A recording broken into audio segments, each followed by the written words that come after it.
ಪ್ರಾಸಿಕ್ಯೂಷನ್ಗೆ ಆದೇಶ ಸಿಕ್ಕ ನಂತರದಲ್ಲಿ ರಾಜ್ಯ ರಾಜಕೀಯದಲ್ಲಿ ಅನೇಕ ರೀತಿಯ ಬೆಳವಣಿಗೆಗಳು ನಡೀತಾ ಇದೆ. ಈ ಮಧ್ಯದಲ್ಲಿ ಶಾಸಕರನ್ನ ವಿಶ್ವಾಸಕ್ಕೆ ತೆಗೆದುಕೊಳ್ಳಲಿಕ್ಕೆ ಮುಖ್ಯಮಂತ್ರಿಗಳು ಮುಂದಾಗಿದ್ದಾರೆ. ಬುಧವಾರ ಕಾಂಗ್ರೆಸ್ನ ಶಾಸಕಾಂಗ ಪಕ್ಷದ ಸಭೆಯನ್ನ ಮುಖ್ಯಮಂತ್ರಿಗಳು ಕರೆದಿದ್ದಾರೆ ಎನ್ನುವ ಮಾಹಿತಿ ಸಿಗ್ತಾ ಇದೆ. ಸ್ಪಷ್ಟವಾಗಬೇಕಾಗಿದೆ ಇನ್ನು ಕೂಡ ಮಾಹಿತಿ. ರಾಜ್ಯಪಾಲರು ಪ್ರಾಸಿಕ್ಯೂಷನ್ಗೆ ಪರ್ಮಿಷನ್ ಕೊಟ್ಟಿರುವ ಬಗ್ಗೆ ಶಾಸಕರ ಜೊತೆಯೂ ಕೂಡ ಚರ್ಚೆ ಮಾಡಬೇಕು ಅಂತ ಹೇಳಿ ಬುಧವಾರ ಸಂಜೆ ಖಾಸಗಿ ಹೋಟೆಲ್ನಲ್ಲಿ ಈ ಸಭೆ ನಡೆಯುವಂತ ಸಾಧ್ಯತೆ ಇದೆ. ಸಭೆಯಲ್ಲಿ ಎಲ್ಲ ಶಾಸಕರ ಬೆಂಬಲವನ್ನು ಪಡೆದುಕೊಳ್ತಾರೆ. ಅದೇ ರೀತಿ ಪ್ರಾಸಿಕ್ಯೂಷನ್ ವಿಚಾರವಾಗಿ ಸರ್ಕಾರದ ಹೋರಾಟದ ಬಗ್ಗೆ ಚರ್ಚೆ ಆಗುತ್ತೆ.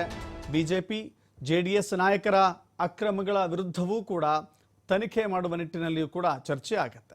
ದೋಸ್ತಿ ನಾಯಕರ ಅಕ್ರಮಗಳೇನಿದೆ, ಹಿಂದಿನ ಅವಧಿಯಲ್ಲಿ ನಡೆದಿರುವಂಥ ಅಕ್ರಮಗಳ ಪಟ್ಟಿಯನ್ನು ಶಾಸಕರಿಂದಲೂ ಕೂಡ ಪಡೆದುಕೊಳ್ಳುವಂಥ ಸಾಧ್ಯತೆ ಇದೆ. ಹಾಗೆ ನೋಡಿದರೆ ಮುಖ್ಯಮಂತ್ರಿಗಳು ಸಚಿವ ಸಂಪುಟ ಸಭೆಯನ್ನು ಕರೆದಿದ್ದರು. ಸಚಿವ ಸಂಪುಟ ಸಭೆಯಲ್ಲಿ ಸಂಪುಟದ ಎಲ್ಲ ಸದಸ್ಯರ ಜೊತೆ ಮಾತನಾಡಿದ್ದಾರೆ. ಇಡೀ ಸಚಿವ ಸಂಪುಟ ಮುಖ್ಯಮಂತ್ರಿಗಳ ಬೆನ್ನಿಗೆ ನಿಂತಿದೆ, ಮುಖ್ಯಮಂತ್ರಿಗಳ ಪರವಾಗಿ ನಿಂತಿದೆ. ಕೇವಲ ಸಚಿವ ಸಂಪುಟ ಮಾತ್ರವಲ್ಲ, ಹೈಕಮಾಂಡ್ ನಾಯಕರು ಕೂಡ ಮುಖ್ಯಮಂತ್ರಿಗಳ ಬೆನ್ನಿಗೆ ಗಟ್ಟಿಯಾಗಿ ನಿಂತುಕೊಂಡಿದ್ದಾರೆ. ಇದೀಗ ಉಳಿದಿರುವಂಥ ಎಲ್ಲ ಶಾಸಕರನ್ನು ಕೂಡ ವಿಶ್ವಾಸಕ್ಕೆ ತೆಗೆದುಕೊಳ್ಳುವಂಥ ಅವಶ್ಯಕತೆ ಇಲ್ಲದೇ ಇದ್ರೂ ಕೂಡ, ಯಾಕಂದರೆ ಶಾಸಕಾಂಗ ಪಕ್ಷದ ಬೆಂಬಲದೊಂದಿಗೆ ಮುಖ್ಯಮಂತ್ರಿಗಳು ಅಧಿಕಾರವನ್ನು ಸ್ಥಾಪಿಸಿದ್ದಾರೆ.